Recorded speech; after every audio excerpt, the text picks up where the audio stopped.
നമസ്കാരം. സോഡിയാക് മീഡിയയിലേക്ക് എല്ലാ പ്രേക്ഷകർക്കും സ്വാഗതം. ഈ വർഷത്തെ ചോതി നക്ഷത്രക്കാരുടെ വിഷുവശാലുള്ള ഫലങ്ങൾ എന്തൊക്കെയാണ് എന്ന് പരിശോധിച്ച് നോക്കാം. ചോതി നക്ഷത്രക്കാരെ സംബന്ധിച്ച് ഈ വർഷത്തിൽ വരുമാനത്തിൻ്റെ 1.5 ഇരട്ടിയോളം ചെലവ് വരാനായിട്ട് യോഗമുള്ളൊരു സമയമാണ്. അപ്പോൾ വരുമാനം കുറഞ്ഞാലും അല്ല വരുമാനം ഉണ്ടെങ്കിലും ആ വരുമാനത്തേക്കാൾ ചെലവ് കൂടുതലായിട്ട് വരാൻ സാധ്യതയുള്ളൊരു സമയമാണ്.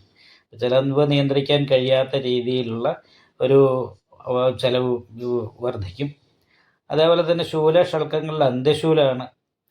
അപ്പോൾ അന്ത്യശൂലമായത് കാരണം കൊണ്ട് തന്നെ ആയുധഭയം ഉണ്ടാകുക, അതായത് മുറിവ്, ചതവ്, ഇങ്ങനെയുള്ള കാര്യങ്ങൾ, അഭക്ഷ്യമായ വസ്തുക്കളുള്ളിൽ വിഷഭയം പോലെയുള്ള കാര്യങ്ങൾ, പിന്നെ മൃഗങ്ങളിൽ നിന്ന് ഉള്ള മുറിവ്, കടിയേൽക്കുക മുതലായിട്ടുള്ള കാര്യങ്ങൾക്ക് യോഗമുള്ള സമയമാണ്.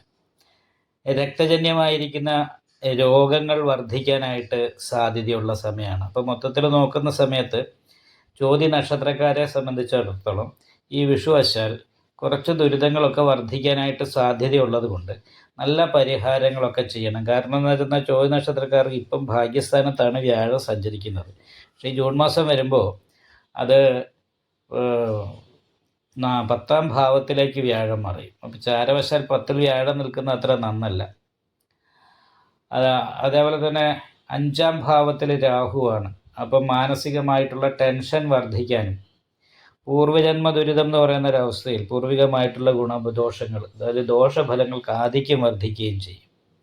അപ്പോൾ ഈ രോഗാവസ്ഥ പോലെയുള്ള പ്രശ്നങ്ങൾ വരുന്നത് കുറച്ച് മേജറായിട്ട് വരാനും അതുകൊണ്ട് സാമ്പത്തികമായിട്ടുള്ള ചെലവ് വർദ്ധിക്കാനും ഒക്കെ സാധ്യതയുള്ളൊരു സമയമായത് കാരണം കൊണ്ട് വളരെ ശ്രദ്ധിച്ച് നല്ല പ്രാർത്ഥനയോടുകൂടി മുന്നോട്ട് പോകേണ്ട ഒരു വർഷമായിട്ടാണ് കാണുന്നത്.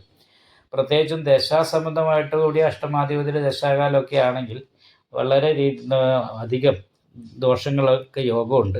അപ്പോൾ എല്ലാ മാസത്തിലും വിഷ്ണു ക്ഷേത്രത്തിൽ ഭാഗ്യസൂക്ത പുഷ്പാഞ്ജലി, നെയ്വിളക്ക്, സുദർശന പുഷ്പാഞ്ജലി മുതലായിട്ടുള്ള വഴിപാടുകൾ ചെയ്യാനായിട്ട് ശ്രദ്ധിക്കണം. അതുപോലെ തന്നെ നാഗപൂജ മുടങ്ങാതെ ചെയ്യണം. നല്ല പ്രാർത്ഥന ഉണ്ടാകണം. ക്ഷേത്രത്തിലെ വഴിപാടുകൾ മാത്രം ചെയ്തതുകൊണ്ട് കാര്യമില്ല, മനസ്സറിഞ്ഞുള്ള പ്രാർത്ഥന കൂടി വേണം. അപ്പോൾ ഏകാഗ്രമായിട്ടുള്ള രീതിയിലുള്ള പ്രാർത്ഥന, ധ്യാനം മുതലായിട്ടുള്ള കാര്യങ്ങളിലൂടെ തടസ്സങ്ങൾ മാറിക്കഴിഞ്ഞാൽ വലിയ ദോഷമില്ലാതെ മുന്നോട്ട് പോകാനായിട്ട് ഈ വർഷത്തിൽ സാധിക്കുന്നതാണ്.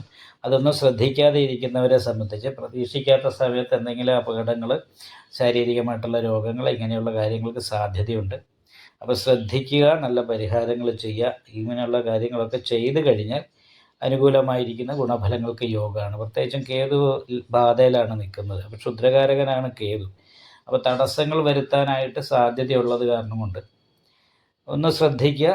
അതേപോലെ തന്നെ നല്ല രീതിയിൽ പ്രാർത്ഥിക്കുക, നല്ല വഴിപാടുകൾ കഴിക്കാനായിട്ട് ശ്രദ്ധിക്കുക. നിങ്ങൾക്ക് ഈ വീഡിയോ ഇഷ്ടപ്പെട്ടാൽ ലൈക്ക് ചെയ്യുക. നിങ്ങളുടെ അഭിപ്രായങ്ങൾ കമൻറ്റ് ചെയ്യാം. ജ്യോതിഷവുമായി ബന്ധപ്പെട്ട കൂടുതൽ കാര്യങ്ങൾ അറിയാൻ ഈ ചാനൽ സബ്സ്ക്രൈബ് ചെയ്യുക.